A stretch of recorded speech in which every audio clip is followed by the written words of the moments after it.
السلام عليكم ورحمة الله.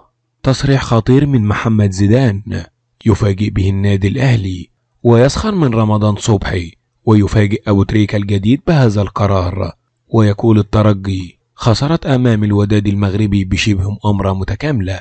ولكن قبل بداية هذا الفيديو لا تنسى أن تصلي على النبي محمد عليه أفضل الصلاة والسلام.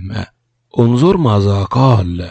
كشف نجم منتخب مصر محمد زيدان أن الأهلي أدى مباراة رائعة أمام بيراميدز بالسوبر واستحق الفوز بالبطولة، مشيرا إلى أن الأهلي يظهر في الأوقات الصعبة وأنه تقريبا حسم بطولة الدوري لاتساع الفرق بين أقرب منافسة مع وجود 4 مباريات مؤجلة، مشيرا إلى أن الأهلي على موعد مع مباراة هامة أمام الترجي في رحلة استعداده للجوهرة الإفريقية التي يتسيدها على مستوى القارة بعد خسارتها أمام الوداد المغربي بشبه مؤامرة متكاملة.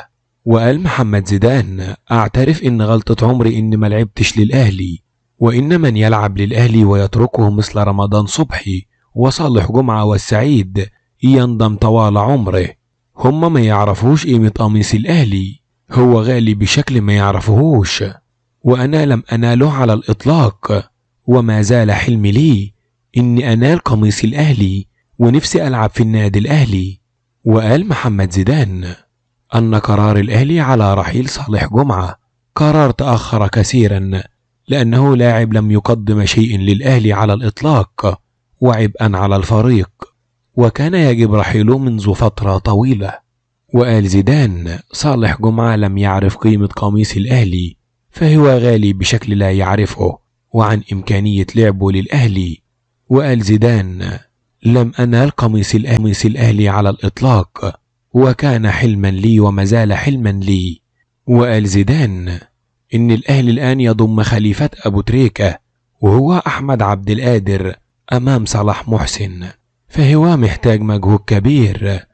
إيه رأيكم في كلام محمد زيدان وعلى ندمه إن ما لعبش في النادي الأهلي؟ وزين الدين زيدان برضه ندم إن ما لعبش في الأهلي. النادي الأهلي ده نادي عظيم، هو ده سبب فرحة الشعب المصري، نادي مشرفنا في الداخل وفي الخارج. وبكده يبقى انتهينا من الفيديو، وإن أتممت المشاهدة ففضلا وليس أمرا الاشتراك بالقناة وتفعيل زر الجرس علشان نقدر نوصل لكم كل جديد.